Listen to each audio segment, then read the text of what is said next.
Hello and welcome to this episode of Strictly Broken Brews. I'm your host Christian Jabacher, and today we're going to talk about Saekano with a bunch of delay because multiple recordings got corrupted and editing videos somehow doesn't work on my laptop, so I'm just re-recording this.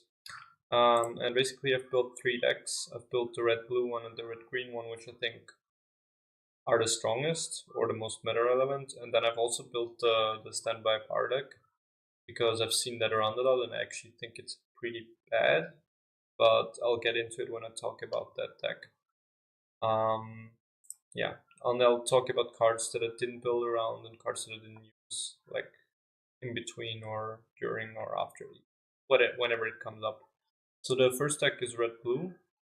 And that deck is basically built around the interaction of the 2-1 assist and standby, where you can standby out the 2-1 assist at level 1, and then start summoning big 2-1s turn after turn after turn, which are pretty hard for decks to deal with right now, as could be seen with Guardian or Blue Rene or Gurren Lagann.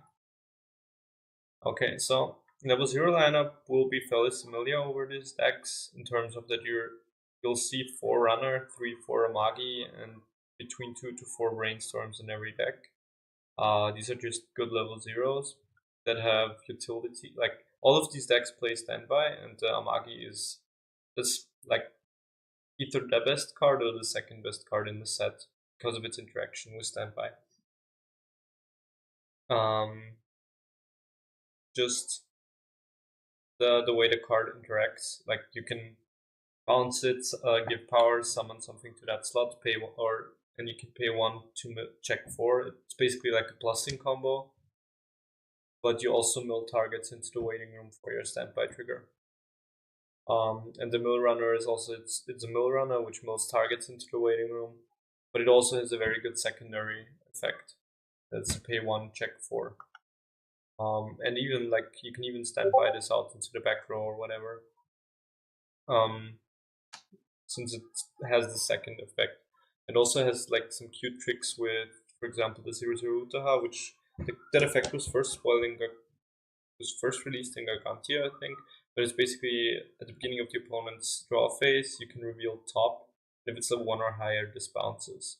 So whatever you reveal with this, if it's like a climax, you know not to mill with the runner. If it's a character, you know that you'll hit with the runner. It's just cute little interaction between those cards, and that's something you'll find a lot, that there's a bunch of cute interactions between those cards. It's a very synergy based deck, though the red-green version more so than this. And this also has a come to play top check, which is less relevant but can make for like 5-card brainstorms or make it more likely that you'll trigger standby. Then I guess this is just the hand fixer. It can sometimes pump power at 3, which is relevant because you restand and it's reverse, but mostly this is just here as a discard out. Yeah, not really much to say here. And then there's the Kato, which is coming to play. Put a game character from hand to clock. Look at top 3, add something to hand, and ditch the rest to the waiting room. This card is basically, this and Damagi are like the reasons why you'd choose to play this deck over, say, Standby SAO. Because what this allows you to do is it allows you to dig for climaxes in a really efficient way, and to also mill targets into your waiting room in a really efficient way.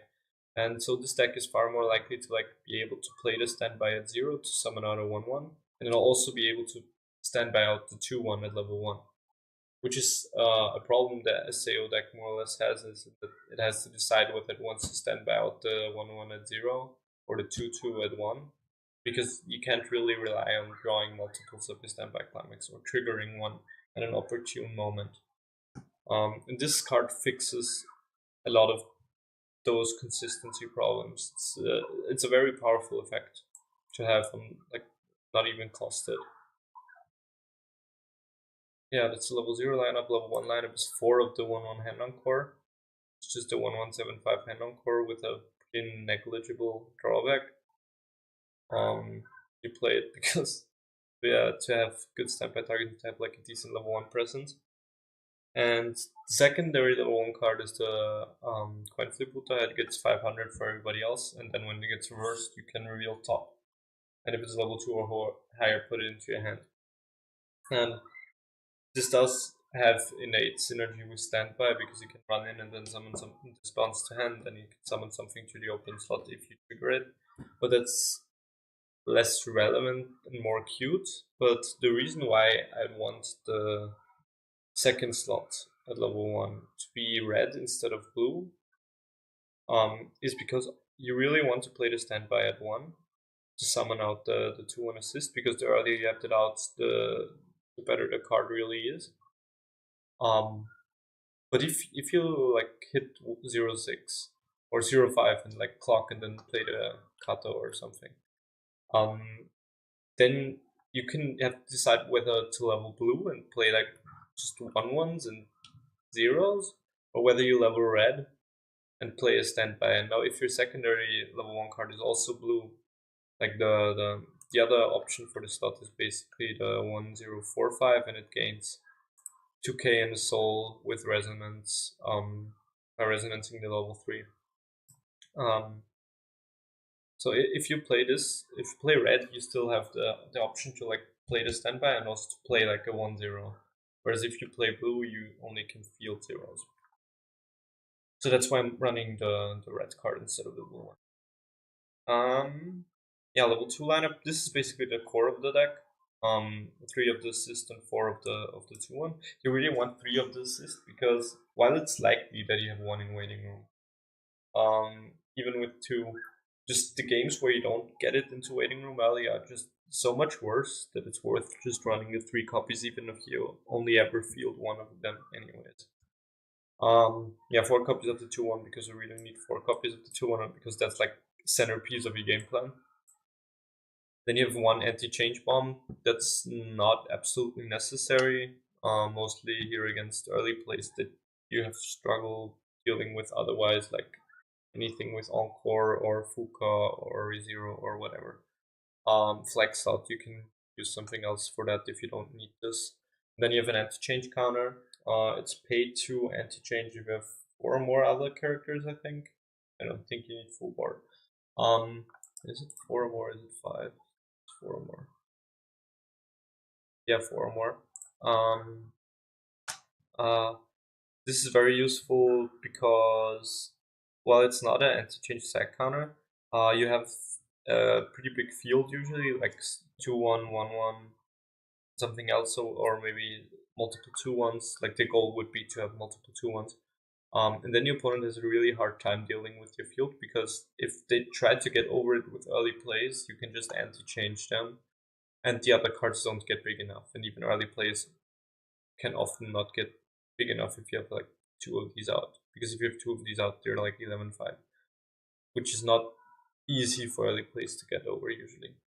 And then level 3 is just 4 copies of the Michu, which is mostly a healer. I see the Climax combo as like some extra text, but it is mostly a healer and enables your resonance card. You're running 4 because it enables resonance, not because it's like super good or anything, but it's still a healer at worst case. And the finisher can range from doing nothing or actively hurting you to being game winning. So it's very case by case basis. I've looked at the numbers and it's like, yeah, it ranges from okay to pretty terrible. But the resonance and like just being a heal by itself is good enough to like run this. And if you're running this, there's no reason not to play the pants because all your finishes suck anyways. So this is still probably your best option at a climax-based finisher the set has. And then just 2 early play healers, more heals, and this can pump the restand because the assist actually doesn't pump the restand assist. Oh right, I didn't even say what this card does. It's like a 2-1 10k, 2-1 assist 1k to music, which is all the blue characters. And at the beginning of the climax phase, you can resonance it with the level 3. Show the level 3, ditch a card from hand, and summon a 2-1 for free from waiting room. Yeah. And this supports only music, so the card, like the restand is just 11-5 and it needs to reverse, so the early play can help like push it over the top. And the restand is just a climax less finisher. Not a very good one, but really all you have in this set. So yeah, this is that. Core of the deck is definitely the 2-1 interaction, and that's why you'd be playing this version. Then you have the Standby Soxel deck, which is the more synergy-based deck, I guess. Differences in level 0 lineup, you're still running Forerunner, Amagi, less Brainstorm because you're less reliant on it, I guess. And because you have other cards you want to run. This is new. This is the come into play, pay 1 clock 1, search your deck for a cost 0 that equals to your level or lower and summon it to field. So it's like Bad Ricky. But Bad Ricky is still pretty good. It's not amazing, and I could see a case to be made for going up to 4 of this. I don't know what I'd cut. Probably a level 0 card. I don't know, or a level 2 card. But I've been fine with 3 copies of it. And then the other new card is the come into play Digiclimax Salvage, which is your replacement discard out from the other deck, because you don't have any other discard outs here. So you actually need like at least 2 discard outs at 0, I feel like. Because there's literally no other way to discard cards. You're running 1 copy more of the 0/0 because you end up having more synergy with it in this deck. Like, you still have the normal regular runner thing, but you'll also have empty lanes more often with the Utaha, where you can stand by this instrument and maybe bounce it back. Yeah, when you find this deck, you'll end up finding a bunch of lines where these cards all interact with each other in some way. So we'll go to level 1, which is where the theme basically continues, because you're running the Stockstill combo, which is basically on attack pay 1. Give this and another character on reverse salvage, and then you're running the bomb, so you can give the bomb salvage. And the bomb has come into play. Give neck 1k to a character in front row, so you give neck 1k to a character. This is the 1/0 climax combo is opposing of. So the 1/0 combo basically attacks as 8k, and then on the other lane you have the bomb. And then on the lane where you run the bomb in, you get extra value by this Uri, which says on attack you can put an Utaha to stock. You also want to run a high count of Utaha because this card basically gives you free stock at no cost if you were actually running in with your cards. Which is a pretty powerful effect. So this deck can build stock very easily. They can also build hand really easy because this card gives like 1 back. These cards randomly bounce. The Amagi combos with basically either climax. Standby triggers can plus to field. Just a bunch of cool stuff that interacts with each other. Then you end up at level 2, you have the 2/1 clock anti-change suicider, which is basically your replacement for the blue one. Again, you don't need to play this, but if you end up having like early plays that you want to beat, that you have a hard time removing, otherwise this is just a good card to put in the slot. Though I will say that you need it more in this deck than in the other deck, because you actually have like some trouble dealing with early plays otherwise, because you're not that you're like 12k on attack. I guess if you stack it, like, it depends on whether you feel like you need this or not. Then you have the 2/1 at the change counter, same as in the other deck, though it's less relevant here because you end up having less of a board than with the other deck. 2/1 assist because the Uta is actually like your only real finisher in this deck, the restander, so you want something, an assist in case, a real assist in case your opponent has like a powerful board or something and you need it to push the Uta over the top. And then 2/2 Megumi is your standby target. This card got spoiled in, or basically this is a standby target, has already been in SAO, has proven its worth there in SAO. It's worse here because you often end up having empty lanes. It's not as big as the SAO one very often. and you also don't have like a 3-2 2k to front assist, which would make this 12-5 with a full board. But it's still like an encoreable 2-soul field presence that you can stand by out at 1. The alternative would be a 2-2 yellow Izumi, which is can get to 10k and is just hand encore.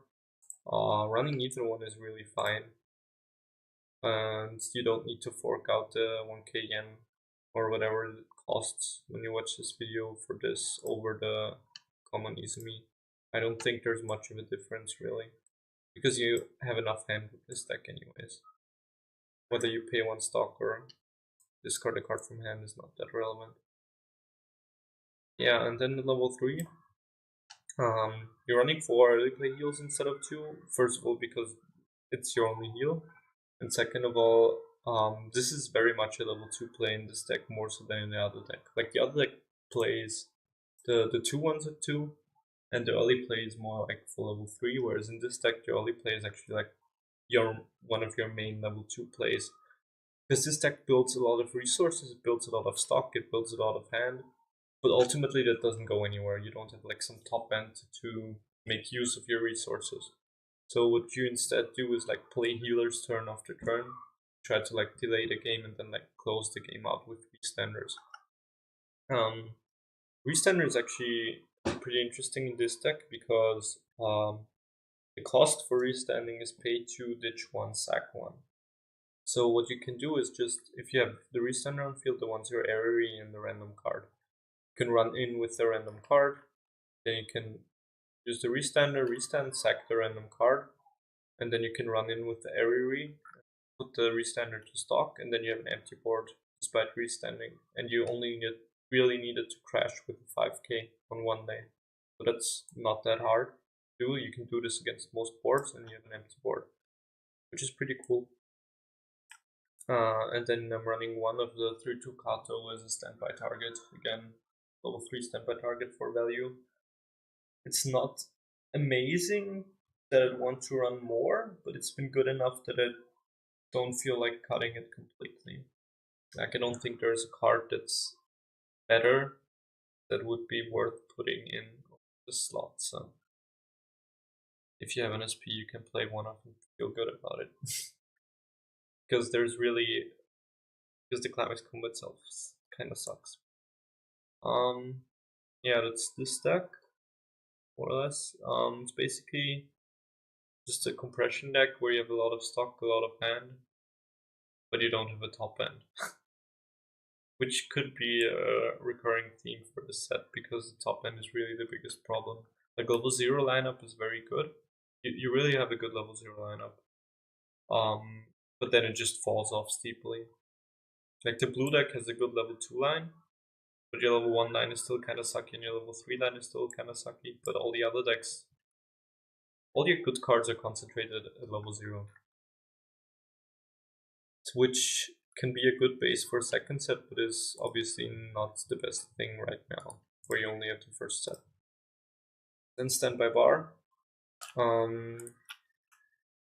Yeah, cards we haven't seen yet are basically just the Salva Tricky, which is more as filler. It just helps like set up your level 1 pieces and is a attacker that replaces itself. It's less necessary to loop standbys, like to play standby at 0 and then 1 at 1 with this deck, so you're running less copies of the Megumi. And still running icons of the rest. Basically, what this deck tries to do is like have sort of decent biggish field and play counters, because for the change, like the goal of the deck is to play 2 of the changer and then to change into clock kicks and then start clock kicking the opponent at 2. To enable that, you need to play the 1-1, because the only way to get the 3-2 into memory is to play the 1-1. So the 1-1 is not a very good card. So what you end up doing is build the rest of the deck around making the 1-1 less bad. Since the 1-1 gives 1-5 on startup, basically what this means is you go for a field-based level 1 plan. Now what you might notice is that if you go for a field-based level 1 plan, clock kicking at 2 becomes less alluring. And if you go even further, if you start clock kicking at level 2, and all your finishers are on reverse, there's a problem there, right? Because what ends up happening is, yeah, okay, you change twice, clock kick 2 times to 2, and then you don't have a finisher for the rest of the game. Which can obviously lead to problems where, yeah, you put your opponent to 3 first, and then they're just at 3 for 3 turns, and you just die, because you can't do anything. But yeah, that's a more or less game plan of the deck. Not dying, but like summoning clock kicks early, so the rest of it is built around it. You play like 6/5s and 6Ks and counters, because the counters are 3K split counters. Again, counters, and then restanders and healers is like auxiliary level 3s. And I really talked about why the bar combo is bad, because of the lack of reverse targets really, and clock kicks aren't really that great finishers anyways. Alright, this is also what I didn't say yet, is that this at the beginning of the opponent's draw phase, this assigns 4K something. So this is more anti-synergy with itself, because you basically make it hard for the opponent to kill stuff, which means it's hard for the opponent to leave stuff around for you to reverse or clock kick. And not only that, you need to play a 1/1 for the combo, a pretty bad 1/1, and then you need to discard a card while playing a bar for a card that doesn't give you cards back. Like, it gives you sort of cards back by surviving, but if it survives, then you don't end up having more finishers. So, and especially if it gets like anti-change bombed, then you're really sad. Yeah, that's that. As for cards that I didn't include or haven't talked about, first I'll start with the yellow stuff, because I don't think I need to talk about the Izumi, because the Izumi is pretty obviously bad. The 1/0 area combo is also like not a sacrifice. Like, the reason why this card isn't good is because of the rest of the set, because there's basically no come into play effects worth repeating. So the bounce that you get is pretty worthless, and like secondary third copies of this climax combo obviously barely do anything. So the best target you can actually bounce is something like an on attack 7/5, which is not very alluring to play an on reverse combo for. If the set had like an Azusa or any good come into play effect, like maybe like Buta or something, like anything that has a powerful come into play effect, then you could think about this card again. But as is, there's just no reason to play it, and there's not much of a draw to yellow anyways. The other is the level 3 double rare. It's on paper, it's kind of your best finisher, and it's a heal. But the problem is that for the finish to be like decent, you need a bunch of mill, and the deck kind of lacks mill. You have a Magi and Brainstorm, and that's kind of it. And not only that, it basically, for this card to be good, you need to have 2 or 3 climaxes in the waiting room, 2 or 3 specific ones rather, which is this one, and you need to play the same climax. So really what it means most of the time is that you've milled through a bunch of your deck. That means you're close to refreshing, and you just spent all your stock, and then you're ditching more cards for refreshing, and then you just die the next turn because you decompressed yourself and you're close to refresh. And that's if you even get to the point where this would be a decent finisher. Anti-salvage, the problem with anti-salvage is that the card itself doesn't do anything else apart from anti-salvage. It's this one. There's just like a vanilla anti-salvage, this isn't good enough to run, basically. 2/1 counter can be run over the anti-change counter, but the anti-change utility is usually a lot better than just running a 3K counter that mills the opponent 3. Alright, the 2/1 Soul Assist. I see a lot of people play the 2/1 Soul Assist with standby.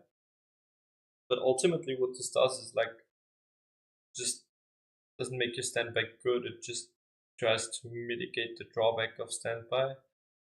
But doesn't really help you further progress your game plan. Like, if you standby this out, you'll still lose field at 1, you didn't gain any advantage there. And then at level 3, you're like this just makes your level 3 worse. It's only really good like during 1 and maybe 2, and then it just falls off steeply. So I think this is a trap because the more powerful things you can stand by out are like synergy based cards, like the 2/2 or maybe the 3/2 Kato, or like the runner, or the thing that bounces itself to hand, the Utaha, or a brainstorm. Whereas if you stand or if you're playing like for playing for board, the 2 and blue assist is just a way better standby target than in the blue deck, obviously.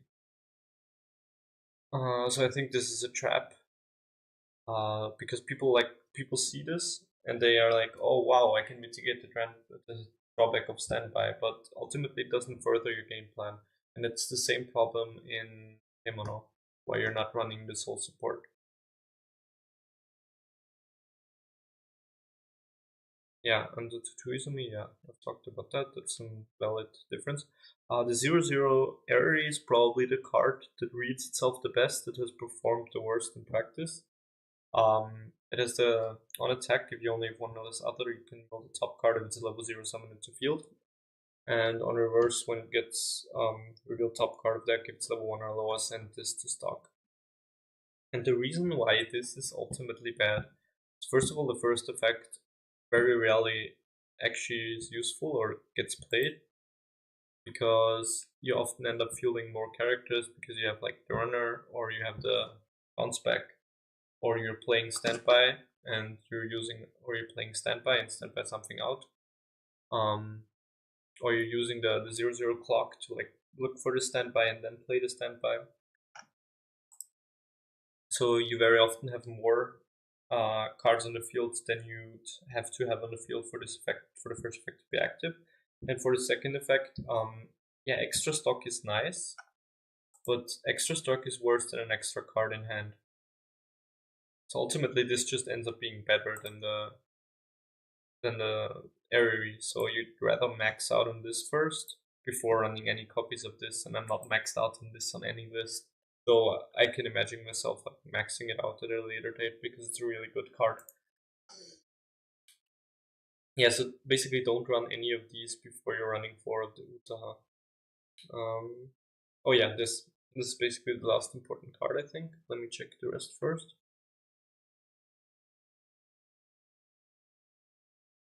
Yeah, that's the last important card.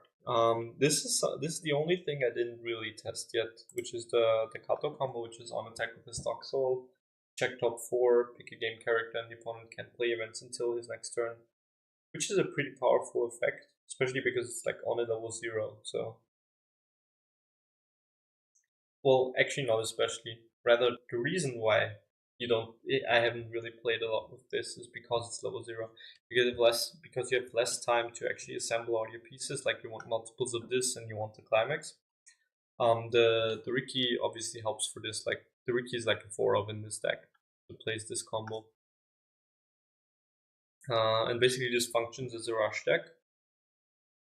And the reason why I haven't tried it yet is because ultimately, where are you going with this? What follows after your turn of like 2 of this and the climax?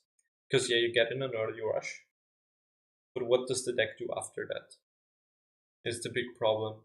Because you build decent resources since this is on a stock soul and you have a Magi and you replace cards with your combo.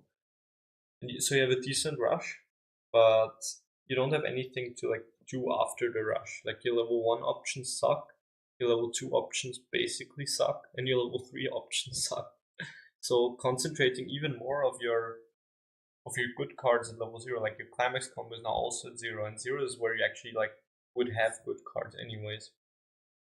So you basically shift all of your good cards to level 0 and then end up having not really much to do at a later point.